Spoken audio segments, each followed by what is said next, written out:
Shock podcast. Shock.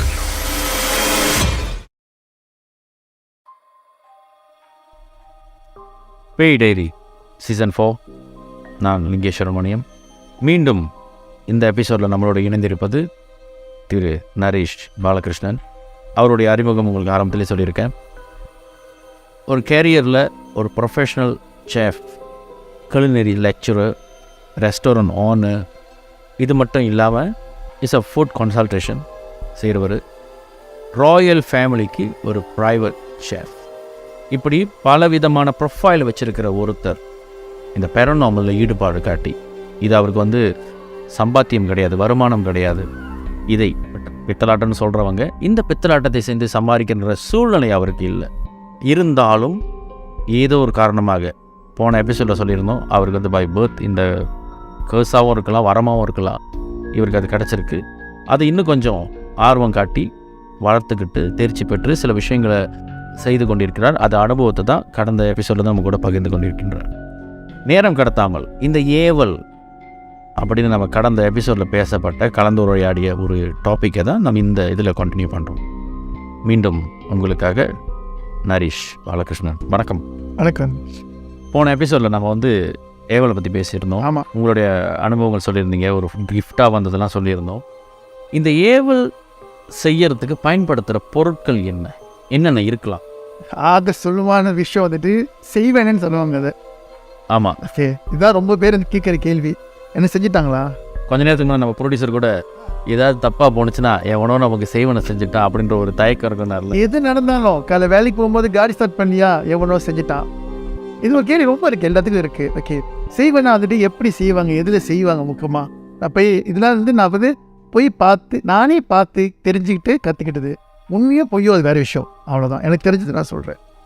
முடி, உச்சி முடி, தலைமுடி, சட்டை, துணி பயன்படுத்துறது. ஒரு ஆளுக்கு கெட்டது செய்யணும்னா இதெல்லாம் பயன்படுத்துவாங்க. காலடி மண், நீங்கள் ஒரு மண் வச்சுட்டு போகிறீங்களே, உங்கள் வீட்டு மண், முச்சிந்தி மண், இதெல்லாம் முக்கியமான ஜாமான். இது வச்சு அதாவது யாராவது நம்ம நடந்து போகும்போது காலடி மண்ணை எடுத்தாங்கன்னா ஓகே நெத்தியில் வச்சுக்க போகிறாங்க, நம்ம எஜமான ஆகிட்டோன்னு நினச்சிடாதீங்க, அது வேறு ஏதாவது இருக்கலாம். பின்னாடி என்னமோ வைக்க போகிறாங்கன்னு ஒரு அர்த்தம் ஒன்று இருக்குது அதில். ஸோ இதுதான் முக்கியமாக பாய்ப்பாங்க. ஏன்னா உங்களை பிறந்த தேதி, பிறந்த வருஷம், டைமு ரொம்ப பேருக்கு தெரியாது. உங்கள் ஃபேமிலிக்குள்ளனா தெரியும், அது தெரிஞ்சாலும் செய்யலாம், வேகமாக செய்யலாம், ஒன்றும் நல்லா வேகமாக செய்யலாம். ஸோ கிடைக்காதவங்க தான் நீங்கள் குடிச்சு வச்ச ஜாமான், நீங்கள் பாய்ச்ச ஜாமான், இதை வச்சு தான் இந்த சேவனை செய்கிறாங்க. பாருங்க, இப்போ நான் சொல்கிறேன் ஓகே, நான் நல்ல பெரிய கோடீஸ்வரன், நம்மளுக்கு செய்கிறாங்கன்னா ஒரு நியாயம் ஒன்று இருக்குது. நான் பாட்டுக்குன்னு சிவனேன்னு ஒரு நாசிலமா கடை வச்சுருக்கேன், நான் ஒரு தேர் தண்ணி கடை வச்சுருக்கேன். ஆனால் அவனுக்கும் போய் ஒருத்தர் செய்கிறானே, ஆமாம் வழியா, அப்பா அவன் என்ன செய்யணும்? ஆமாம் வழியா. ஸோ இதுதான், இது யார் தான் நம்மளுக்கு செய்கிறா, எதுக்கு செய்கிறான்னு தெரியாமல் செய்கிறானுங்க சிவனியை. இதுதான் விஷயம். சரி, நான் கேள்விப்பட்டது இப்போ உதாரணத்துக்கு, ஏன்னா நம்ம யாரை எப்படி எக்ஸாம்பிள் கொடுக்குன்னு தெரியாமல் சொல்கிறேன். இப்போ நான் உங்களுக்கு ஒரு ஏவல் விடுறேன், ஏதோ நீங்கள் சொன்ன மாதிரி ஒரு கடை வச்சுருக்கீங்க, அது கூட எனக்கு பிடிக்கல, அப்படி ஒரு ஈன சிந்தனை உள்ள எனக்கு இருக்குன்னு வச்சுக்கோங்க, நான் உங்களுக்கு செய்வனை செய்கிறேன். சில பேர் சொல்கிறாங்க அதே செய்வனையே திருப்பி அனுப்பலாம், கண்டுபிடிச்சிட்டான்றாங்க. இது உண்மையா? ரெண்டு விஷயம். நான் ஏற்கனவே ஒரு பெரிய கேன்டீன் ஒன்று ரன் பண்ணியிருந்தேன், 24 hours கேன்டீன் ரன் பண்ணியிருந்தேன் நான். ஓகே, ஸோ அந்த கேன்டீன் கான்ட்ராக்ட் ரொம்ப கஷ்டம் கிடைக்க, சரியா? ஸோ அது மனுக்கு ஒரு 17 கம்பெனி எல்லாமே வேறு இவங்க மதத்தோட செஞ்சவங்க. அப்புறம் நான் போயிட்டு என்னோடய ப்ரொஃபைல் போய் கொடுத்தோன்னே எனக்கு டெண்டை கிடச்சிச்சு. ஏன்னா என்னோடய ப்ரொஃபைல் அவ்வளோ சாலிடாக இருக்கும். ஸோ நான் அந்த பிஸ்னஸ் ஆரம்பித்து ஒரு மாதம் என் பிஸ்னஸ் ஓடிக்கிட்டு இருக்கு. ஏன்னா ஒரு வருஷம் கொண்டிருக்கு. அப்புறம் இந்த ஒரு மாதம் முடிஞ்சோடனே நாளைக்கு நான் சோறு ஆக்குவேன், 12 மணிக்கு சோறு ஆக்குவேன். சோறு ஆக்கினோன்னே 12 மணிக்கு சோறு வந்துடும், 1 மணிக்கு சோறு கெட்டு போயிடும் அந்த ரைஸ் குக்கரில், சரியா? அப்படியே ஸ்டாஃப் சொல்லுவாங்க, சார் சோறு கெட்டு போச்சு சார்னு. நான் நம்ப மாட்டேன், நான் இப்படி தான் நான் சோறு ஆக்குனேன். இல்லை சார் சோறு கெட்டு போச்சு, வாடை அடிக்குதுன்னு. அப்போ சோறு தூக்கி போட்டு திருப்பி சோறு ஆக்குவோம். ஸோ நாளைக்கும் திருப்பி போய் சோறு அதே மாதிரி ஆக்கிட்டு போய் பார்ப்பேனானே சோறு கெட்டு போயிருக்கோம். அப்போ அந்த ரைஸ் குக்கரி திறக்கும் போது ஒரு 3 விரல் சோறில் அப்படியே கீறி வச்ச மாரி ஒன்று இருக்கும். இது உங்களோட சொந்த அனுபவம்? என் சொந்த அனுபவம். என்னோடய கேன்டீனில் நான் சோறு ஆக்கி வச்சுட்டு ஒரு 1/2 மணி நேரம் சென்று நான் அந்த ரைஸ் குக்கர் தூக்கும் போது அதில் 3 விரல் அப்படியே இருக்கும், சோறு கெட்டு போயிருக்கோம். அப்போ நான் நாங்கள் பிஸ்னஸ் செய்யக்கூடாதுன்னு சொல்லிட்டு எனக்கு செஞ்சு வச்ச ஜாமான் அது. ஸோ அதாவது உங்களுக்கு அந்த கேன்டீன் டெண்டர் உங்களுக்கு போயிடுச்சுன்ற வைத்தறிச்சு ஆமாம். செஞ்சது யாருன்னு தெரியுமால? கண்டிப்பாக அங்கே யாரும் இருக்கிற ஒரு பழைய கேன்டீனாக இருக்கலாம், இல்லை அங்கே யாராச்சும் வந்து அப்ளை பண்ணவங்களா இருக்கலாம், நம்மளுக்கு தெரியாது. ஏன்னா அந்த கேன்டீன் டெண்டர் வந்து அவ்வளோ கஷ்டம் கிடைக்க. அது முடிஞ்சு தான் வந்துட்டு நான் என்ன பண்ணேன், அந்த அந்த அந்த இடத்துல வந்துட்டு மஸ்ஜித் ஒரு முஸ்லீம்கார அங்கிள் இருந்தார். அப்படி சொல்லிவிட்டு அப்புறம் அவர் தான் அவங்க சொன்னார், உண்மைதான் அங்கே பக்கத்துலேயே நிற்கிது ஜாமா சொல்லிவிட்டு அவர் தான் வந்து தண்ணியெலாம் கொஞ்சம் மஞ்சள் தெளிச்சு விட்டு போனார், செஞ்சு கொடுத்து போனார் எனக்கு. அதுக்கப்புறம் உங்களுக்கு அந்த அதோட கொஞ்சம் பிஸ்னஸ் ஓடிக்கு இருந்துச்சு. அப்போ அது 1 வருஷம் கான்ட்ராக்ட் முடிச்சோன்னே நானே கொடுத்துருவேன்ட்டேன், அவங்க கேன்டீன் நீங்களே வச்சுங்கன்னு சொல்லிட்டு. ஸோ இது வந்து ஒரு தனிப்பட்ட அனுபவம். சரி, வேறு யாருக்காச்சும் ரொம்ப கொடூரமாக, இப்போ சில பேருக்கு ஏவல் நீங்கள் சொன்னீங்களே இரும்புவாங்கன்னு, அப்போ அந்த ரத்தம் கக்கினது இல்லை உயிர் போகிற அளவுக்கு ஏதாச்சும் நீங்கள் ஒரு வாட்டி என்ன ஆச்சுன்னா, என்னோட கூட படிக்கிற என்னோட சைல்டு ஃப்ரெண்டு அவங்க அவங்க சிஸ்டருக்கு வந்துட்டு ரொம்ப நாள் இரும்பல், இதேமாரி இரும்பல் இதுதான். இப்போ நான் சொன்னேன், நீங்கள் ஹாஸ்பிட்டலாக போய் செக் பண்ணியிருக்க, எதுவுமே சரிப்பட்டவன்னா ஒரு கோயில் கூட்டு போ. நான் வந்து ரொம்ப போய் இந்தமாதிரி ஜாமா செய்ய மாட்டேன். நான் வந்துட்டு எனக்கு தெரிஞ்சிச்ச விஷயம் நான் சொல்லிடுவேன். நான் இந்த போய் இந்த ஜாமா செய்கிறது அதெல்லாம் நமக்கு அந்த இதில்லை. ஏன்னா நம்ம எல்லாம் படிச்சு வர, அதாவது அந்த பூஜை செய்ய, அதெல்லாம் பூஜை எடுக்கிறது, மோசல் அடைக்கும், அதெல்லாம் நம்ம செய்கிறதில்ல. நம்மளுக்கு கண்ணுக்கு வந்து ஜாமா தெரியும், அது பெய்யா தொய்யோலா இல்லை ஜாமா பட்டிருக்கா, ஜாமா நிற்கிதா, இறந்தவங்க இருக்காங்க, நிற்கிறவங்க இறந்தவங்க பேசுவாங்க, இதெல்லாம் நம்மளுக்கு தெரியும். இந்த பேய் எலுமிச்சிக்காய் வெட்டி ஜாமா பேய் பிடிக்கிறது இதெல்லாம் நம்ம செய்கிறதில்ல. இப்போ நான் அட்வைஸ் பண்ணிட்டேன் அவங்கள்ட்ட, இல்லை இது வந்து ஜாமா பட்டிருக்கு, அதுக்கு சரியான ஹெவியாக இருக்குது, அது மட்டும் எனக்கு தெரியும், எனக்கு போய் ஒரு இடத்துல போய் பாருன்னு சொல்லிட்டு. அப்புறம் இவங்க என்ன பண்ணாங்க, இந்த அஸ்லிக்காரன்னு சொல்லுவாங்களே, அந்த இடத்துக்கு கூட்டிகிட்டு போயிட்டு இவ்வளோ ஆணி எடுத்தாங்க. அவங்க படுக்க வச்சு அவங்க மனுக்கே தான் வந்து அவர் இவ்வளோ ஆணி எடுத்தார்.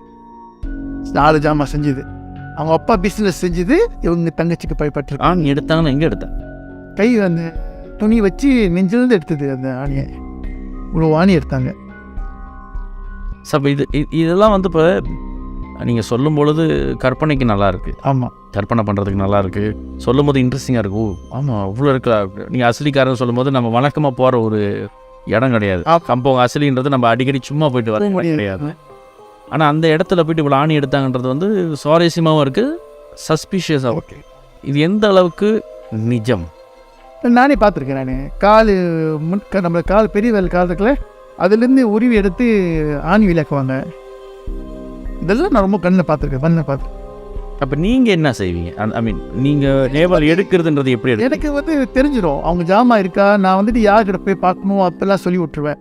நம்ம போய் செய்யணும், ஏன்னா நம்ம போயிட்டு ஒரு ஆளுக்கு செஞ்சு விட்டோமா அது ஜாமா திருப்பி நம்ம வந்து படும். ஸோ அதனால தான் நான் ரொம்ப அதாவது ஒருத்தவங்க குணப்படுத்தினா அது வந்து நம்ம திருப்பி வந்து படும் நம்மளுக்கு. அப்போ எப்படி மற்றவங்க செய்கிறாங்க? அதாவது ஓகே, அவங்க வந்துட்டு தலைமுறையாக வந்துட்டு அவங்களுக்குன்னு அந்த ஜின் வச்சுருப்பாங்க, தொழில் வச்சுருப்பாங்க, அவங்க பாதுகாப்புக்குள்ள. ஓகே, அவங்க மட்டும் தான் தைரியமாக, அவங்க பக்கத்தில் ஒரு தேவதை வச்சுருப்பாங்க. ஆமாம், நம்மளும் அதனால இல்லையே, நம்மளும் வந்து ஒரு கிஃப்டட் சொல்லிட்டு நம்ம இது பண்ணுறோம். இப்போ தெரிஞ்ச விஷயத்த நம்ம சொல்கிறோம். நீங்கள் வந்து ஒரு டிடெக்டர் இருக்கலாம். ஸோ வந்து ஏவல் இருக்கும்பொழுது அதை டிடெக்ட் பண்ணுறீங்க, அதை வந்து ஆமாம் இன்ஃபோ பண்ணுறீங்க, இது கன்வென்ட் பண்ணி விட்டுருவேன். ஓகே, இந்த விஷயம் சொல்கிறாங்க, ஆமாவா இல்லையா தெரிஞ்சுக்குங்க. அவங்க போய்ட்டு ஒரு எக்ஸ்பர்ட்டை பார்த்து சரிப்பதான். சரி, ஏவலில் வேறு என்னென்ன வகைகள் இருக்குது? வேறு என்ன, அதாவது ஏவல்னா எல்லோரும் சொல்லியிருப்பாங்க வயிற்றுச்சல் ஏவி விடுறது, செய்வனை செய்கிறது அப்படின்னு. வேறு என்ன வகையில் ஏவல் இருக்குது? டூயர் விடுவாங்க வீட்டுக்கு போய், உங்கள் காசு தர டெய்லி உங்கள் வீட்டில் 50 காணா போவோம், 100 காணா போவோம், உங்கள் கேஷ் அக்கௌண்ட்லேருந்து காணா போவோம், ரெஸ்டாரண்ட்லேருந்து. ஸோ இதெல்லாம் நான் பார்த்துருக்கேன் நான். அப்போ என்ன சொல்லுவாங்கன்னா, ஒரு சின்ன மங்கில் வந்து பச்சை பயிர் போட்டு வீட்டுக்கு முன்னுக்கு வச்சிரு, அது வந்து ஒன்று வந்து விளாண்டுக்கிட்டு இருக்கோம், அது மறந்துடும், நாளைக்கு காலை திருப்பி வீட்டுக்கு போயிடும். இதெல்லாம் நடந்திருக்கு. ஏன்னா ஒரு எபிசோடில் வந்து நம்ம தோயோலை பற்றி பேசியிருக்கோம். என்னுடைய தோழியோடைய அனுபவம், அதாவது அவங்க எம்சிஓ டைமில் ஒரு ஆன்லைன் பிஸ்னஸ் ஆரம்பித்து அதோட கடை திறக்க ஆரம்பித்தாங்க. அந்த எம்சிஓ முடிச்சுட்டு RMCO CMCOலாம் முடிஞ்சோன்னா கடை திறக்க ஆரம்பிக்கும் பொழுது ஆன்லைனில் செஞ்ச ஒரு பிஸ்னஸ் எப்படி இப்படி திடீர்னு பிரகாசமாகுதுன்னு சொல்லிட்டு, அதுக்கப்புறம் பார்த்தா இந்த பிரச்சனை இருந்தது. கண்டுபிடிக்கும் பொழுது தோயோல்னு அதே பாசி பேர் தான் அங்கே வந்து பங்கு வதிச்சு. ஆமாம், இதெல்லாம் உண்மை. இப்போ இதை சில பேர் வந்து போய் இதெல்லாம் வந்து நிஜம் இல்லை அப்படி சொன்னாங்கன்னா நீங்கள் என்ன பதில் சொல்லுவீங்க? அதான் சொல்கிறேன், இப்போ நான் வந்து என்ன நான் சொந்தமாக பர்சனலாக அனுபவிச்சனோ இதுதான் நான் ஷேர் பண்ணிக்கிட்டு இருக்கேன். ஆளுக்கிட்ட கேட்டதோ இல்லை நான் அப்பா இதோ இல்லை, நான் என்ன அனுபவிச்சனோ இத்தனை வருஷமாக. நான் வந்து நேற்று 1 மாதம் 2 மாதம் சென்று வந்து உங்கள்கிட்ட இந்த கதை சொல்லலை. நானும் 18 19 வருஷமாக என் குக்கிங் லைனே 23 இயர்ஸாக இருக்கேன் நான். இந்த பரநோமல் வந்து ஒரு 18-19 இயர்ஸாக இருக்கேன் நான். இந்த எக்ஸ்பீரியன்ஸ் தான் நான் வந்து உங்கள்கிட்ட சொல்லிகிட்டு இருக்கேன். யாரை எங்கே கூட்டிகிட்டு போனேன், இவர் வந்து சாமி பார்க்கும்போது என்ன நடந்துச்சு, இதுதான் நான் ஷேர் பண்ணிக்கிட்டு இருக்கேன். ஓகே, ஸோ இவர் தான் வந்து நம்மளுடைய நரேஷ் பாலகிருஷ்ணன். இப்போ பேராலேருந்து வந்திருக்காரு. அவருடைய தனிப்பட்ட இந்த அமானுஷ்யம் சார்ந்த அனுபவம், அவர் என்னென்ன பார்த்துருக்காரு, அவர் என்னென்ன பிறருக்கு வந்து அட்வைஸ் பண்ணியிருக்காரு, எப்படி உதவி இருக்கிறார் என்ற அனுபவங்களோடு அவர் லைஃப்பில் நடந்த சில ஏவல், அவருக்கே நடந்த சில அனுபவங்கள்லாம் நம்மளோட பகிர்ந்துட்டு இருக்காரு. இதை திரும்ப திரும்ப சொல்கிறது வந்து அவரை ப்ரொமோட் பண்ணுறதுக்காக இல்லை, இந்த விஷயத்தை வந்து பெரும்பான்மையானவர்கள் தெரிஞ்சுக்கணும். சும்மா இதெல்லாம் பொய், பேய் இல்லை, சாமி இல்லை அப்படின்னு இந்த இயற்கைக்கு மிகுதியாக மனிதன்தான் உயர்ந்தவன்ற அப்படி அந்த ஒரு கர்வம் ஆணவத்தோடு வாழ்கிற ஒரு சில பேருக்கு இது ஒரு இன்ஃபர்மேஷனாக இருக்குன்றதுக்காக தான் இந்த நிகழ்ச்சியில் நம்ம சில பேர் வந்து இன்டர்வியூ பண்ணுறோம். இந்த ஏவல், பில்லி, சூனியம், ஆத்மா, அமானுஷ்யம், பேய், பிசாசுன்னு எது உங்களுக்கு பிடிச்ச மாதிரி ஒரு பேர் நீங்கள் வச்சுக்கலாம். இது எல்லாமே இறைவனுடைய படைப்பில் ஒன்றாக தான் இருக்குது. அதாவது இஸ்லாம் மதத்திலே கூட புனியான், ஜின் இது போன்ற பிறவிகள் மனிதர்கள் உருவாகிறதுக்கு முன்னே இந்த பூமியில் படைக்கப்பட்டதாக அந்த மார்க்கத்தில் சொல்லப்பட்டிருக்கு, இஸ்லாமில் சொல்லப்பட்டிருக்கு. அதே மாதிரி மற்ற மத நம்பிக்கைகளையும், இப்போ பைபிள் எடுத்திங்கன்னா பைபிள் இது சொல்லப்பட்டிருக்கு. இப்போ நம்மளுடைய நம்பிக்கைகளையும் இது சொல்லப்பட்டிருக்கு. இதை வந்து ஒன்று அனுபவிக்கணும், இல்லை அனுபவிச்சவங்களோடு கலந்து பேசணும், இல்லை அந்த அனுபவத்தை தேடணும். இந்த ஏவலும் அது போன்ற ஒரு விஷயம்தான். இப்போ ஏவலை பற்றி சொல்லியா எங்களை பயங்குறுத்துங்கன்னா பயங்குறுத்தலை, இதுவும் ஒரு வகையான ஆயுதம். ஒருத்தனை போயிட்டு ஃபிசிக்கலாக நம்ம அடிக்கிறது, ஒருத்தனை வந்து வெட்டுறது, ஒருத்தனை காயப்படுத்துறது மட்டும் வந்து ஆயுதம் கிடையாது. சில நேரத்தில் உங்களுடைய ஆத்மாவுடைய பிரகாசத்தை இந்த மாதிரியான ஏவல்கள் அந்த பிரகாசத்தை வந்து சுருக்கும். பிரகாசம் குறையும் பொழுது உங்களுக்கு வர வேண்டிய வாய்ப்புகள் வந்து கை சேராது, ஆனால் வாசலில் வந்து நிற்கும், ஆனால் வந்து கை சேராது. அந்த மாதிரி நேரத்தில் தான் யோசிப்போம், இவ்வளோ நாள் என் பிஸ்னஸ் நல்லா இருந்துச்சேன், இப்போ நல்லா இல்லைங்க. காரணம் என்னென்னா அதோடைய பிரகாசம் குறைஞ்சோன்னா அந்த ஒளி, இருட்டில் ஒரு ஒளி தெரிஞ்சால் தான் அந்த ஒளியை நோக்கி நம்ம பயணிக்க முடியும். அதேமாதிரி வாய்ப்புகள் அப்படி தான். உங்களுடைய ஆத்மாவோட பிரகாசம் குறைஞ்சோன்னா அந்த வாய்ப்பு வந்து உங்களுக்கு சேராது. இது வந்து நேச்சுரல் சயின்ஸ், இது வந்து யூனிவர்சல் சயின்ஸ். இந்த சயின்ஸை வந்து மூட நம்பிக்கை இல்லை அப்படின்னு சொல்கிறவங்களை விட இதை நம்பி இன்ன வரைக்கும் பணக்காரங்களுக்கு நிறைய பேர்.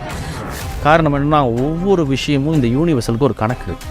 அந்த கணக்கின்படி அந்த கணக்குக்கான விடையோடு போகிறவங்களுக்கு இது எல்லாம் அமையுது. அந்த மாதிரியான ஒரு விஷயந்தான் இந்த கணக்கில். சில கணக்கு கூட்டல்னா 4 கூட்டல் 4னா 8, அதே 4 கழித்தல் 4னா அந்த குறி மட்டும் மாறுது, விடை மாறி. அந்த மாதிரி சில வேளைகளில் நம்மளுக்கு அமைய வேண்டிய சில வாய்ப்புகளை இந்த ஏவல் தடுக்கும். அது வந்து பணம் விரயமாக இருக்கலாம், ஆரோக்கிய விரயமாக இருக்கலாம், இல்லை குடும்பத்தில் இருக்க மகிழ்ச்சி விரயமாக இருக்கலாம், எதுவோ ஒன்று. ஆனால் அது நம்மளை தாக்கும். இந்த மாதிரியான சூழ்நிலைகளில் பயப்படக்கூடாது, தைரியமாக இருக்கணும். எடுத்ததெல்லாம் நம்பிடவும் கூடாது. எல்லாமே சாமின்னு ஆயிடாது, எல்லாமே தப்புன்னு ஆயிடாது. அதே வேளையில் இதை வந்து தீர விசாரிக்கணும். அதனால் நரேஷ் சொன்னதையும் நான் சொன்னதையும் எடுத்துக்கிட்டு அப்படி நீங்கள் செயல்படணும்னு கிடையாது. இதை பற்றி ஆராய சொல்கிறோம், தெரிஞ்சுக்க சொல்கிறோம். காரணம், இதை தெரிஞ்சுக்கிட்டிங்கன்னா இது வரும்பொழுது நீங்கள் தடுக்கலாம். வந்துட்ட பிறகு தேடுவதை விட வருவதற்கு முன்பே தடுப்பது சிறப்பானதுன்றதை இந்த நிகழ்ச்சியோடைய முடிவுரையில் தெரிவித்து கொண்டு விடைபெறுவது நான் லிங்கேஸ்வரன் மணியம். இது பேய் டைரி சீசன் 4. நம்மளோடு இணைந்த திரு நரேஷ் பாலகிருஷ்ணனுக்கு இந்த வேளையில் நம்முடைய நன்றி.